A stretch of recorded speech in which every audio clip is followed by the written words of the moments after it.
I'm here in Washington, D.C., meeting with lots of members of Congress. I'm going to encourage them to stay involved in global health, saving millions of children's lives with a small part of the budget. Bill Gates, he's gone to Washington, D.C. He's lobbying for third world countries. Now, the reason he's doing this is because of the defunding of USAID. And so now Bill Gates, I mean, this guy who has wanted to depopulate places, particularly the evil things that he did in Africa, the guy that wants you to eat synthetic meat, he's concerned once again about these third world countries. And rather than paying for it himself, he wants to dig into the coffers of the American taxpayers. And here's what his agenda is. Play the clip.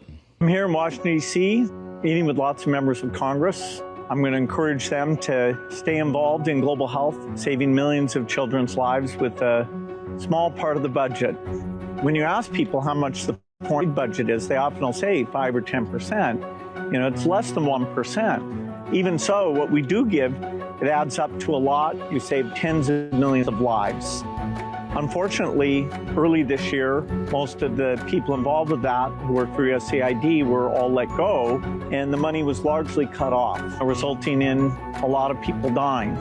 A small part of it's been restored, but not enough to avoid mothers giving HIV to their babies, people not being diagnosed with tuberculosis, kids not getting bed meds to protect them.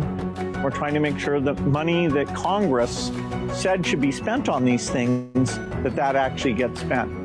You know, I'd argue that the 1% is worthwhile, not just on moral grounds, but very practical grounds of keeping America strong and protecting us from diseases, helping people avoid the deaths, avoiding parents dying of HIV, getting out of the poverty trap. That 1% makes all the difference, and we should be proud of it. These hyper-produced little videos of these guys, they make me sick. This is the dude who is responsible for depopulation in Africa. I mean, the guy has literally advocated for population control. You look it up. I mean, you can't make this stuff up. He's talking about saving people in third world countries. He literally has called for depopulation, Steve. I would like to know what the interest on his bank account is. Well, if that would be enough. Just the interest. If he and I know he gives a lot of, apparently gives a lot of money away, but does he? I've heard that before. I mean, compared to you and me, I mean, exponentially greater, I'm sure. Yeah, but what percentage of his paycheck is, or his bank account is going? And I would love to see people in the chat, you know, do you really think Bill Gates is interested in humanity? Yes or no. He's going to go to Congress. He's going to lobby with his hat in his hand, right? He's going to make a little production video. And here is it. You see this right here. This is the World Economic Forum. Rapid population growth in some of Africa's poorest countries could put at risk future progress towards reducing global poverty and improving health, according to a report by the Philanthropic Foundation of Bill Gates. Now, killing off people in third world countries, which is something he's advocated for, and here in America, by the way, that's not very philanthropic. That dude he was married to, you know, she took half of his money. So this is all in the effort to reverse the progress that we made, that Elon Musk made, that the Trump administration made in cutting the corrupt, bloated lifeline known as USAID.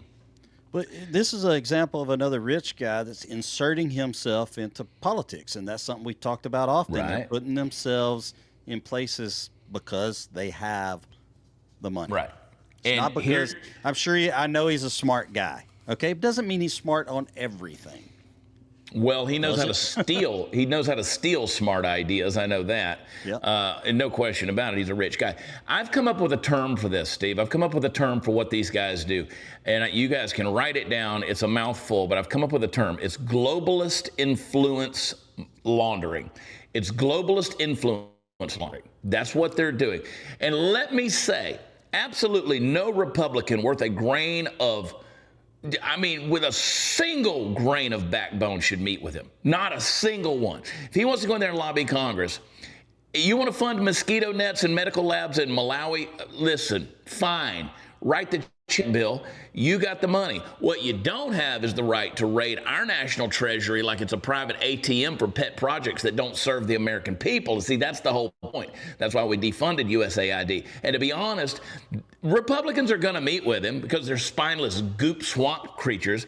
And they always do that because behind every closed door handshake is a promise of a future board seat or a kickback or a book deal or a back channel foundation grant with a 7-figure consulting fee. These people are slimy, and it's a rigged game. They're going to get richer. We're going to get the bill. America's going to get pushed to the back of the line. No more. America first. America first, America first. Not Bill Gates, not Davos, not the World Economic Forum, not the WHO, not the UN. Us. Period. That's the end of the story there. But it's only 1%, Chad. It's only 1%. That sounds great. They're going to 1% us to death. Do you really think that we're not?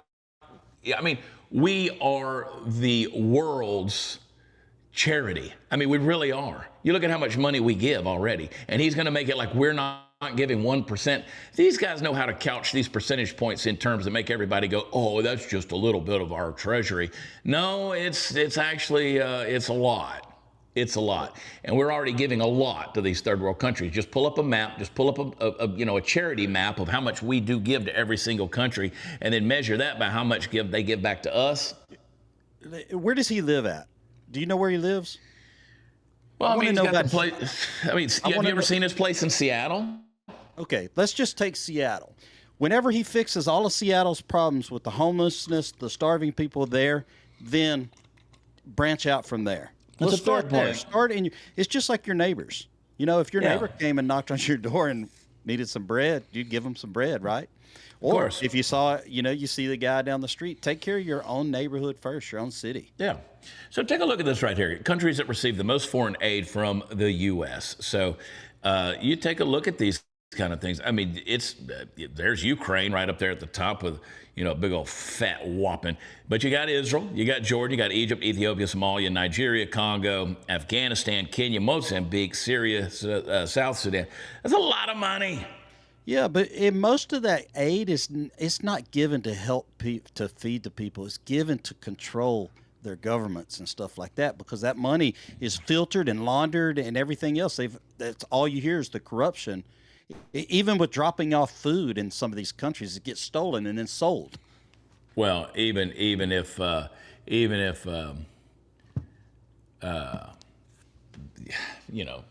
food going bad. They had food sitting in warehouses going bad.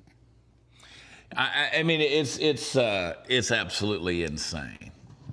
We're going to keep doing this kind of stuff. You bring up a good point, Steve, because I didn't want to get into this, but I will say it. Everybody knows I spend a lot of time in Nigeria, right? You go to Nigeria, you have the commercial capital, which is Lagos, and then you have the federal capital, which is Abuja, and then neither one of them know what the other one's doing. The right arm doesn't know what the left arm's doing, and neither one of them cares. It's a corrupt government. It's a corrupt place. And you saw on that list right there in the middle how much money we're giving in Nigeria, and it is ultimately it's about control. It's controlling minerals. It's controlling the oil. It's controlling all of these different things that we can control, but it's controlling these governments because these are banana republics. We know that. And what do they contribute to global scale in terms of charity or anyway, Nigeria, nothing, but the resources, yes. And that's what we do.